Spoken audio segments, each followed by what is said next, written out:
In the year 2374, humanity had risen from the ashes of countless interstellar skirmishes to forge a unified front under the United Earth Federation, UEF. The Earth had become a beacon of prosperity and peace, surrounded by a volatile galaxy filled with ancient, war-hardened empires.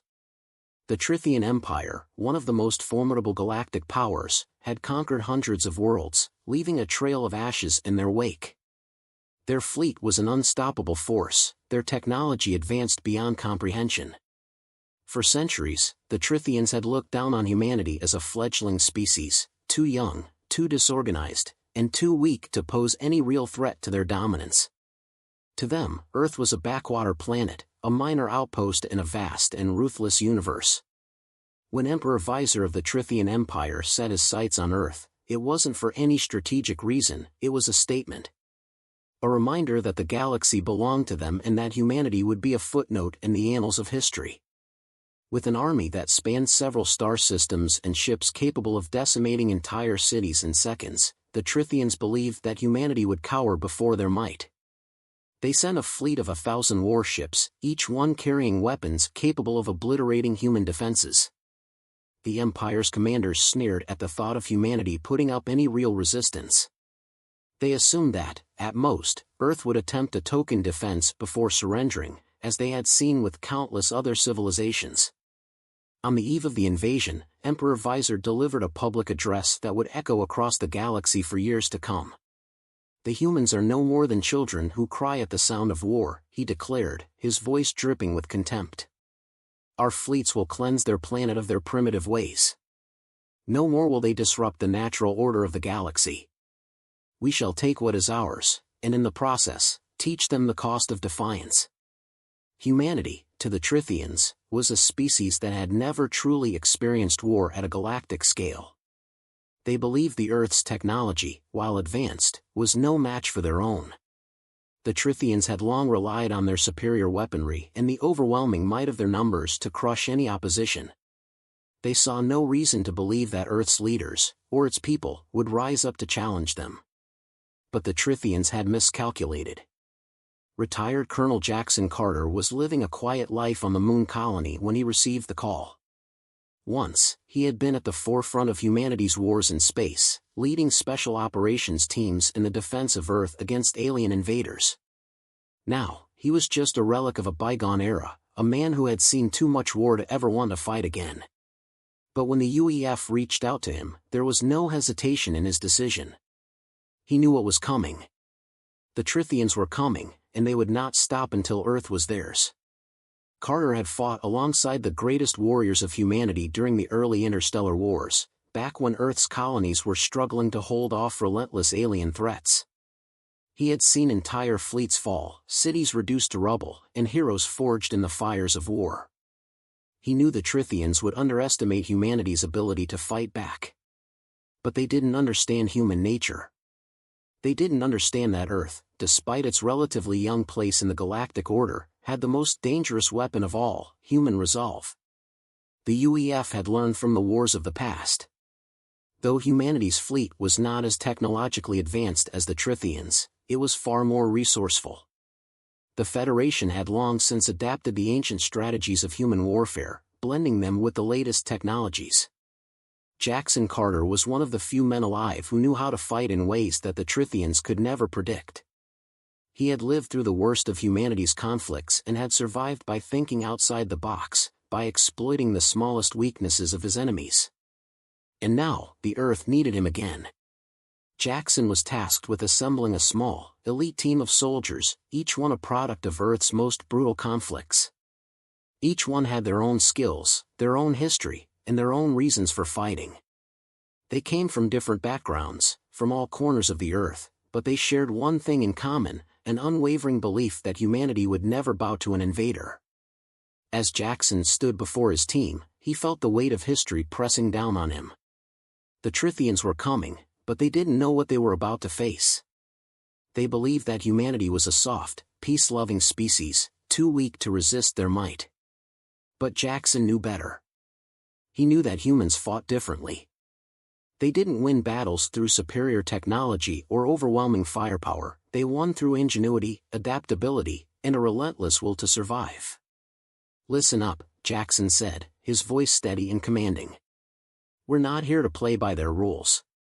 We're not here to fight a conventional war. We're here to make them wish they never set foot on this planet. The Trithians think they can just walk in and take Earth. Well, they've never faced humans before. They've never faced us, ruthless Americans. We're going to show them just how wrong they are." The team gathered around him, nodding in understanding. They were ready. Jackson's leadership, built on years of experience in the most dangerous parts of the galaxy, was more than enough to inspire confidence. They were no longer just soldiers, they were the last line of defense for a species that had refused to be conquered. They would not bow to the Trithians. They would fight with everything they had, and if necessary, they would die defending their home. Meanwhile, the Trithian fleet continued its advance, unaware of the storm that was brewing beneath their feet. The Trithian commanders laughed at the thought of a human defense. They believed that the humans would be too frightened, too unprepared, to mount a real challenge. The invasion was set to begin in 3 days. Jackson Carter and his team had only hours to prepare. The Trithians were about to learn a painful lesson. In the coming days, they would discover that humanity's greatest strength wasn't its technology or its numbers. It was its ability to fight back, against all odds, with a spirit that no alien empire could break. Jackson Carter wasn't just preparing for battle. He was preparing to rewrite history. The first wave of Trithian ships arrived at Earth's orbit with the force of an asteroid collision.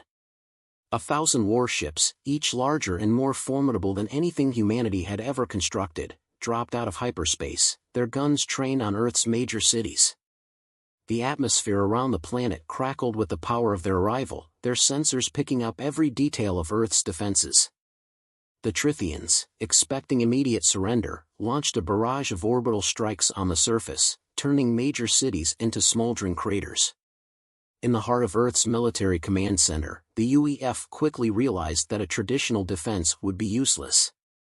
The human fleet was outclassed, outgunned, and outnumbered.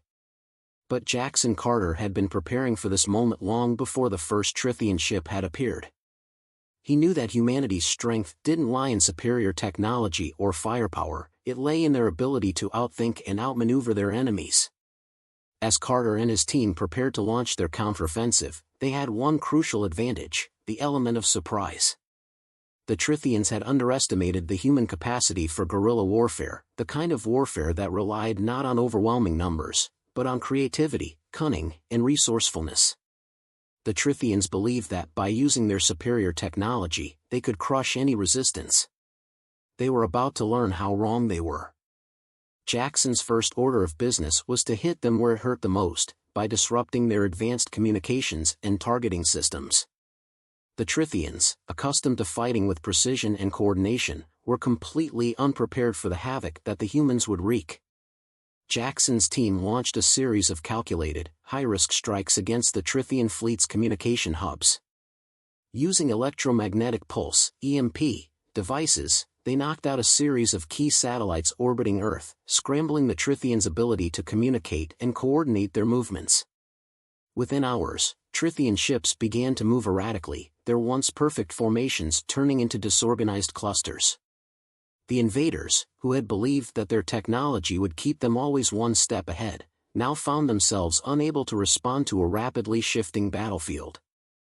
The humans, however, had anticipated this. Jackson's squad infiltrated the lower levels of a Trithian warship, bypassing advanced security systems by exploiting weaknesses in their data encryption. They planted a series of tracking devices on their ships, subtly altering the data flow to feed false information back to Trithian command. The invaders thought they were sending reinforcements to key locations, when in reality, they were simply reinforcing empty spaces.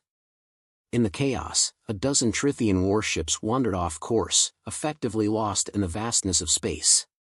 Meanwhile, on the ground, human soldiers implemented the same tactics with devastating effectiveness. Using their intimate knowledge of Earth's terrain, they launched ambushes on the Trithian invaders, setting up traps in the urban ruins left behind by the initial bombardments. Jackson's squad, armed with nothing more than standard infantry gear and old-fashioned battle tactics, quickly became a nightmare for the Trithian soldiers. The Trithians, with their advanced weaponry and battle armor, were no match for the brutal ingenuity of humans. The Americans on the front lines used the wreckage of fallen buildings, abandoned vehicles, and even everyday objects to create makeshift weapons. Jackson's team had rigged traps that were simple yet highly effective, rudimentary explosives, camouflage nets, and decoy targets designed to confuse and mislead the Trithian troops. In the midst of it all, the humans began to turn the tide. The Trithian forces, unaccustomed to this kind of warfare, struggled to adjust. They relied on their advanced weaponry and combat protocols, but found themselves outwitted at every turn. The Trithian commanders, who had once laughed at the idea of humanity fighting back, were now on the defensive, issuing frantic orders to regroup and adapt to a war they didn't understand. Jackson Carter's team didn't just fight back, they made the Trithians question everything they knew about war. The humans used psychological tactics that disrupted the invaders' morale. They hacked into Trithian communication networks and broadcasted propaganda meant to destabilize the invaders' chain of command. They sent messages portraying Earth's resistance as a vast, untiring force, even though the humans were vastly outnumbered. Meanwhile, Carter's team continued to target Trithian weaknesses, exploiting every vulnerability in their technology. They used electronic warfare to sabotage Trithian warships, rendering them helpless as they floated in space, unable to fire their weapons or launch counterattacks. In one of the boldest moves of the campaign, Carter himself led a direct assault on a Trithian flagship, planting a series of explosives inside its engine rooms. The resulting explosion sent shockwaves through the Trithian fleet, causing a chain reaction that crippled their command ship. As the weeks wore on, the Trithians began to realize that the war they had assumed would be a quick victory was becoming a grueling and costly struggle. Their fleet had suffered significant damage, their soldiers were stretched thin, and their morale had begun to crumble. They had underestimated the human spirit, the willingness to fight not because it was easy, but because it was necessary. The humans were relentless, unpredictable, and above all, they were fighting for their home. Jackson knew this was just the beginning.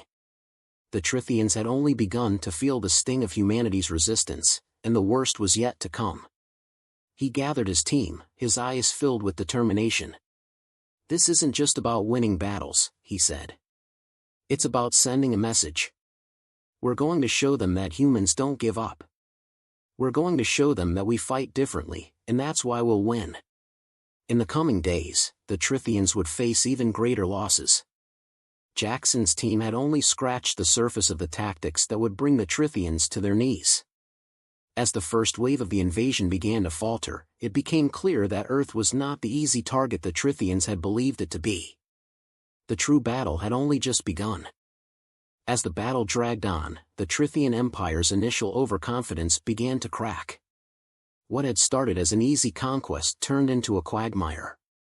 The Empire's fleets, once a symbol of unstoppable power, were now showing signs of strain. Their ships, battered by relentless human ambushes and technical sabotage, struggled to maintain operational efficiency. The Trithian High Command could no longer ignore the reality that their technological superiority was not enough to guarantee victory against the cunning and resourcefulness of the human defenders. The tide of the war had shifted, and Jackson Carter was at the heart of it. His strategies had turned every disadvantage into an opportunity, every setback into a step forward. The Trithians, accustomed to overwhelming their enemies with brute force and high-tech weaponry, were now bogged down by the very tactics that had made humans so dangerous in the first place. The Trithian commanders had no idea how to counter the psychological warfare, the guerrilla tactics, or the sheer unpredictability of human behavior. They found themselves floundering, desperately trying to reassert control, but the more they fought, the more they learned how little they understood about humanity. Jackson's team continued to hit them where it hurt, launching strikes in ways the Trithians couldn't anticipate. They attacked Trithian supply lines, their fleet's lifeblood, forcing the invaders to fight on two fronts, one against humans on the ground and another in space. It was a form of warfare the Trithians had never experienced. Their military philosophy was one of overwhelming firepower and precision. Human tactics, however, were built on misdirection, deception, and exploiting weaknesses in the enemy's strategy.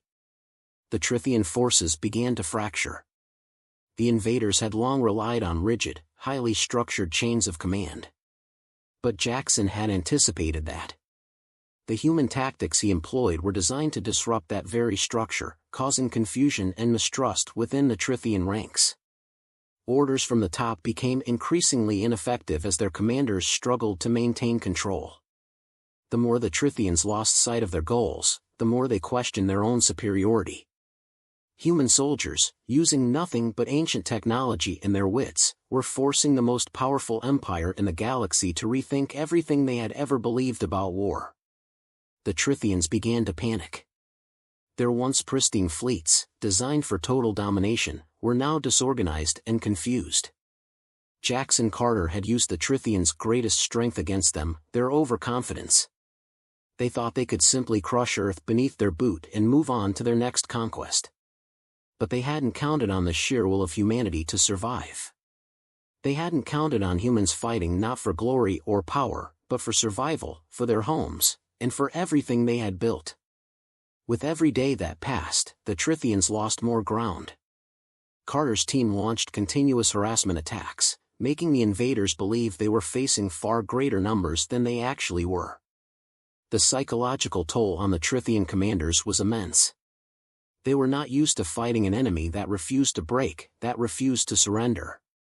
They had encountered resistance before, but nothing like this. Humans fought with an intensity, an unyielding spirit, that made them impossible to defeat, no matter how superior the enemy seemed.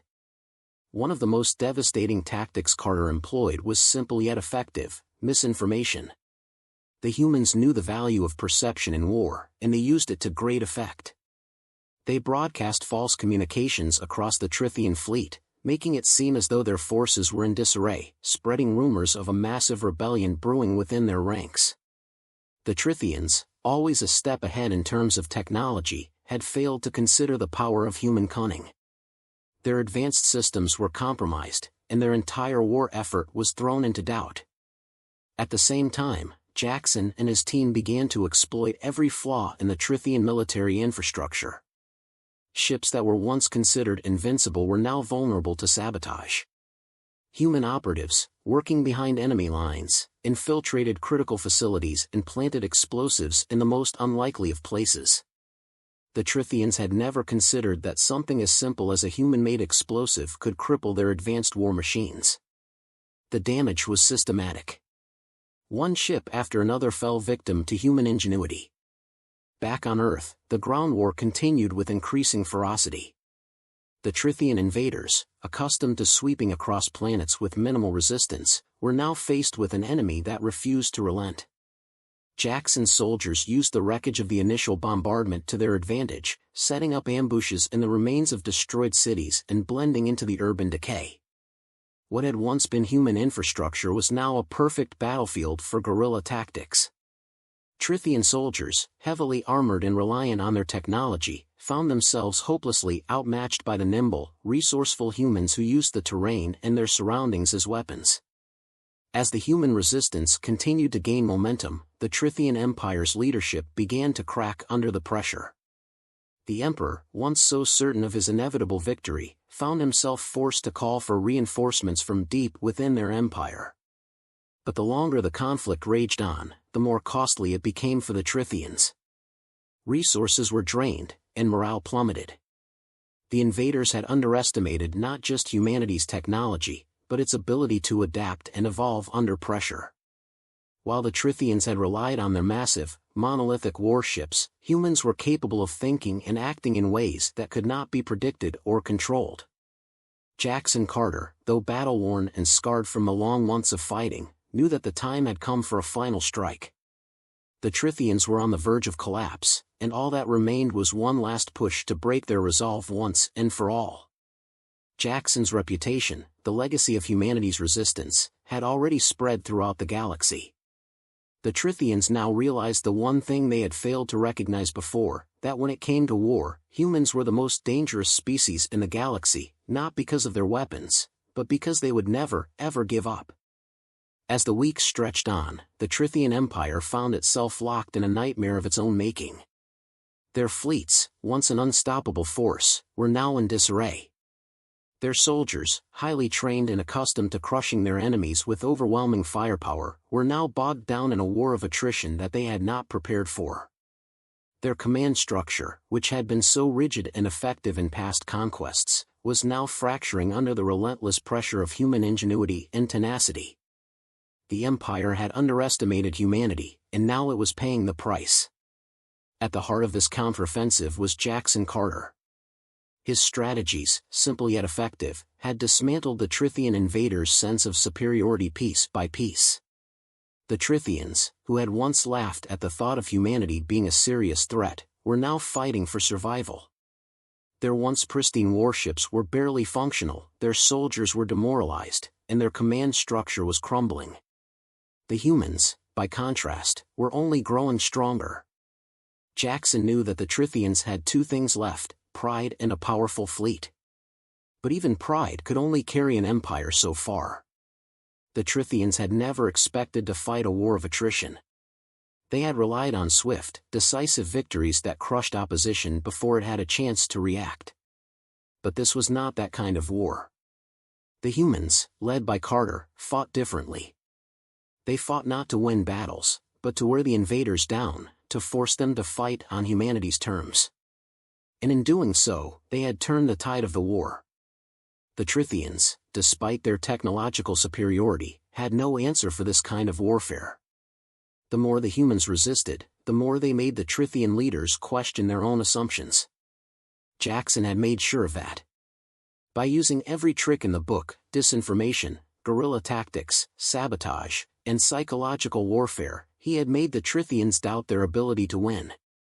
Their war machines, once the most advanced in the galaxy, were now nothing more than metal coffins, easily outmaneuvered and outsmarted by the humans they had once looked down on. As the final confrontation neared, Jackson knew that the time had come to deal a decisive blow. The Trithians were on the verge of breaking, but they still had their fleet. Their last hope rested in the reinforcements that had been called for deep within their empire. Jackson had anticipated this move. He had prepared for it.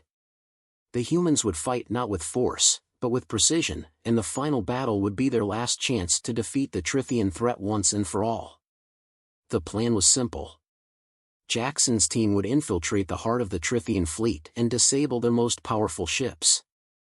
They would take out the command structure, cripple their communications, and leave the invaders disoriented and vulnerable. It was a risky move, but Jackson had learned long ago that risk was part of the game.